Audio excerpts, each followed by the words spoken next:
विद्यार्थियों, मैं शिवनारायण बहादुर आपके लिए कांस्टेबल परीक्षा का एक चैप्टर है हाथ मिलाने संबंधी प्रश्न। मानसिक योग्यता का ये चैप्टर है। बड़ा आसान प्रश्न आते हैं इसमें, जिसमें थोड़ा सी ध्यान रखना होता है एक ट्रिक का, उससे आसानी से सभी प्रश्न हल हो जाते हैं। उसको हम हल करेंगे। यहाँ कुछ बोर्ड पर मेरे प्रश्न लिखे हैं, उन प्रश्नों को हम हल करेंगे।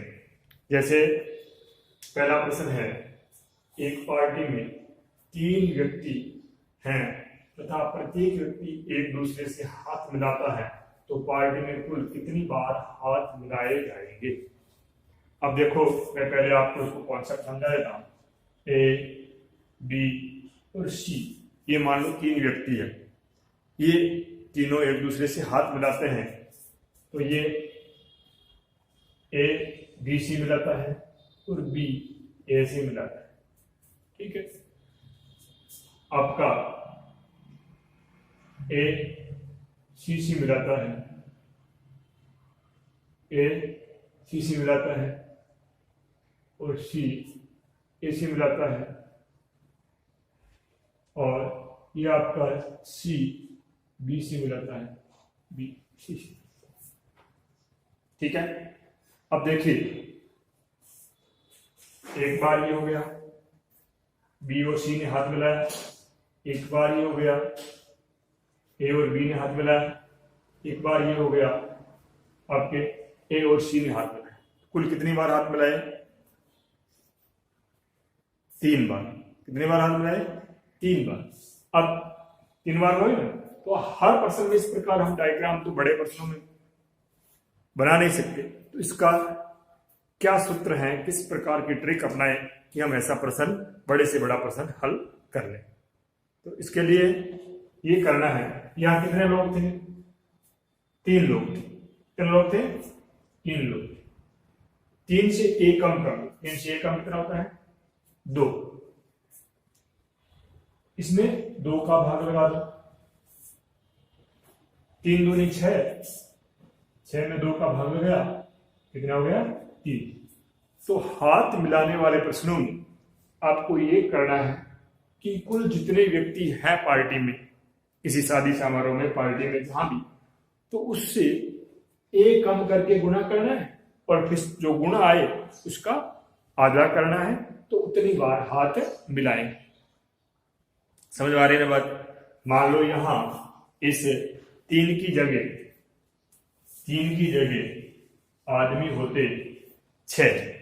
कितने होते? 6 होते। तो 6 से एक कम कितना हुआ? 5। 6 से 5 से गुणा करके और 2 का भाग लगा। 6 को 5 से गुणा किया, कितना हो गया? 30। 30 में 2 का भाग लगाया, कितना हो गया? 15। तो यदि एक पार्टी में 6 लोग हैं और सभी एक दूसरे से हाथ मिलाते हैं, तो कुल कितनी बार हाथ मिलाएंगे? 15 बार। ऐसे ही मान लो एक पार्टी में आपके 10 लोग हैं, तो 10 से एक कम 9 से गुणा कीजिए और 2 का भाग लगाइए। 10 को 9 से गुणा करेंगे, कितना हो जाएंगे? 90। 90 में 2 का भाग लगाएंगे, कितना हो जाएंगे? 45। तो कितनी बार हाथ मिलाएंगे? 10 लोग है तो उस पार्टी में कितनी बार हाथ मिलेगा? 45। तो ये ट्रिक है, आसान ट्रिक है कि जितने व्यक्ति हैं उससे एक कम करके गुणा करना है और फिर उसका आधा करना है, तो उतनी बार हाथ मिलेगा। ये प्रश्न आपको आसानी से हल हो जाए। ठीक है, समझ गए? अब इससे संबंधित दूसरा प्रश्न ये आता है कि एक पार्टी में 3 व्यक्ति हैं तथा प्रत्येक व्यक्ति एक दूसरे को उपहार देता है, तो पार्टी में कुल कितने उपहार दिए जाए। उपहार वाले में थोड़ा भिन्न है। जैसे ये ए, बी और सी 3 व्यक्ति हो गए। ए ने सी को उपहार दिया, एक बार एक उपहार हो गया। सी ने एक उपहार दिया, 2 उपहार हो गए। सी ने बी को उपहार दिया, 3 उपहार हो गए। बी ने सी को उपहार दिया, 4 उपहार हो गए। ए ने बी को उपहार दिया, 5 उपहार हो गए और बी ने 1 उपहार दिया, 6 उपहार। तो इस प्रकार 3 व्यक्ति जब एक दूसरे को उपहार देते हैं तो कितने उपहार हो जाते हैं? 6 उपहार हो जाते हैं। तो ऐसे प्रश्नों में ये करना है कि जितने व्यक्ति है 3 है तो 3 से 1 कम कर दो, 2 से गुणा कर दो और जितना गुणा आएगा उतने उपहार दिए जाएंगे। तो ये ध्यान रखना है, उपहार वाले प्रश्नों में सीधा ही जितने व्यक्ति हैं उससे 1 कम करके गुणा करना है। हाथ मिलाने वाले प्रश्नों में जितने व्यक्ति हैं उनसे 1 कम करके गुणा करना है और गुणा में 2 का भाग देना है, वो उत्तर आएगा। बात समझ में आ गई? अब यदि यहाँ 3 की जगह 6 व्यक्ति होते तो 6 का 5 से गुणा कर देते, 6 बन 30, तो 30 उपहार होते। अब इनके उल्टे भी प्रश्न पूछ लिए जाते हैं और ऐसे ही कुछ वृत्त और सरल रेखाखंड के भी प्रश्न पूछे जाते हैं और वो ऐसे ही होते हैं। आपके एक प्रश्न है वृत्त का, एक प्रश्न है सरल रेखा का, वो मैं आपको हल करवाता हूं।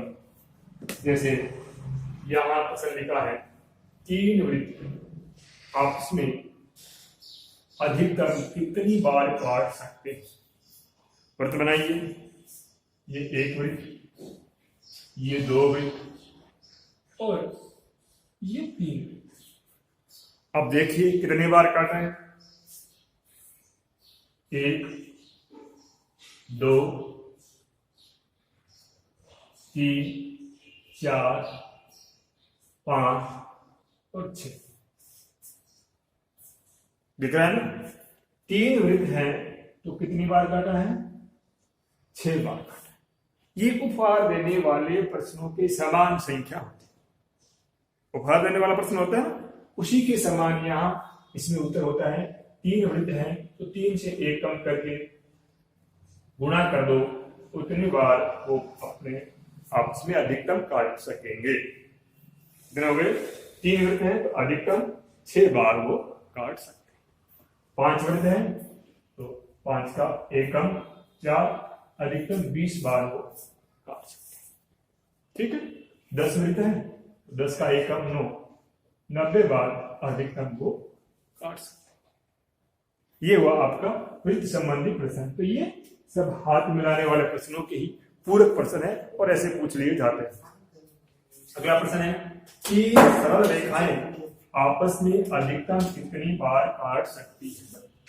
सरल रेखा वाले प्रश्न है। सरल रेखा बनाइए।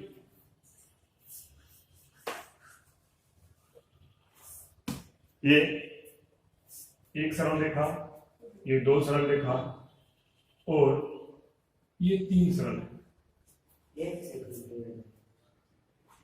ठीक है, या ऐसे बनाइए। 1, ये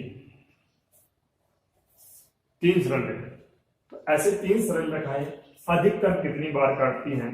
तो देख लीजिए, ये 1 जगह, ये 2 जगह और ये 3 सरल रेखाएं हैं तो अधिकतम 3 बार काटेगी। वही प्रश्न जो हाथ मिलाने वाला है, 3 गुणा उसे 1 कम 2 बटा 2, 3 दूनी 6, 6 का आधा 3। यानी सरल रेखा वाले प्रश्न में हाथ मिलाने वाले प्रश्नों के समान ही उत्तर आता है। जितनी संख्या है उससे 1 कम करके गुणा कर दीजिए और फिर उसका आधा कर दीजिए, वो आपका उत्तर हो जाएगा। तो इस प्रकार से ये 4 प्रकार के प्रश्न हाथ मिलाने संबंधी प्रश्नों में बनते हैं। एक तो हाथ मिलाना, दूसरा उपहार देना, तीसरा वृत्तों का आपसरी में काटना और चौथा सरल रेखाओं का आपसरी में काटना।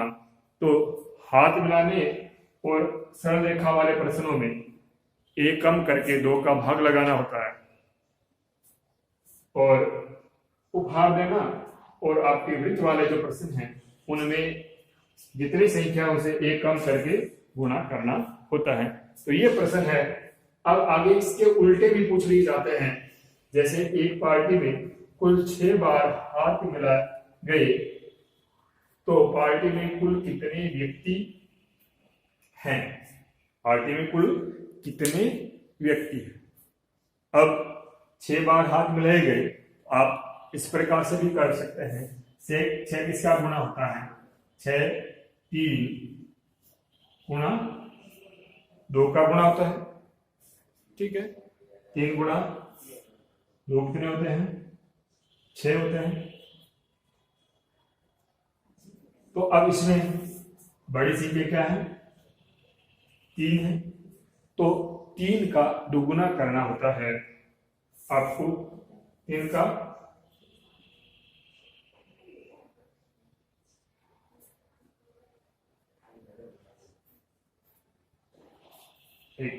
अब इस प्रश्न को ऐसे नहीं हल करके आप ऐसे हल कर सकते हैं।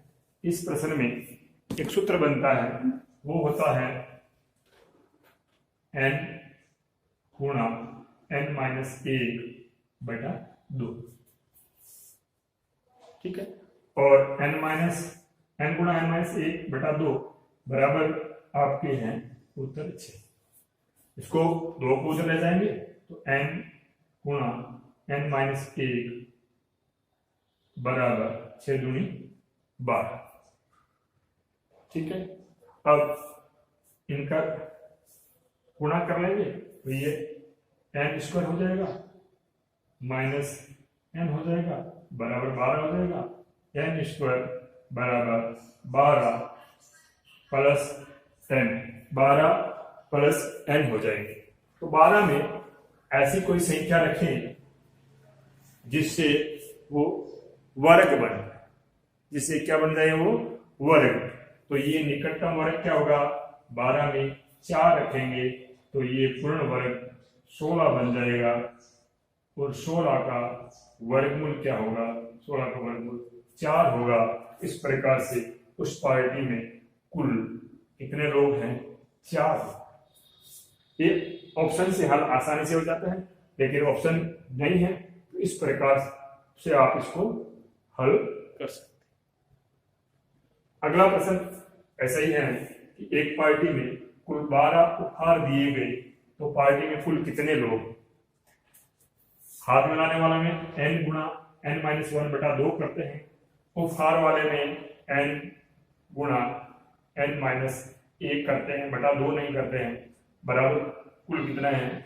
12 है। गुणा कर लीजिए n² माइनस n बराबर 12, n² बराबर 12 प्लस n। इसका मान रखिए जिससे ये पूर्ण वर्ग बन जाए। तो 12 में 4 रखेंगे तो ये पूर्ण वर्ग बन जाएगा। n का मान है, कोई व्यक्तियों की संख्या है तो n का मान 4 आया। तो यहाँ 4 लोग हैं जो जब आपस में उपकार देते हैं तो ये 12 उपहार हो जाते हैं। इस प्रकार के ये प्रश्न आसानी से आप हल कर सकते हैं। जो मैंने बताया था सूत्र वही था, लेकिन मैंने कहा n गुणा n-1। यह तो होता है उपहार के लिए, और हाथ मिलाने के लिए होता है n गुणा n-1/2, और वृत्त के लिए होता है n गुणा n-1, और आपके सरल रेखाओं के लिए होता है n गुणा n-1/2। ये हाथ मिलाने के लिए, ये आपके वृत्त के लिए, और ये सरल रेखा। तो इस प्रकार से इन सूत्रों के माध्यम से या सीधे ही आप आसानी से इन प्रश्नों को हल कर सकते हैं, ठीक।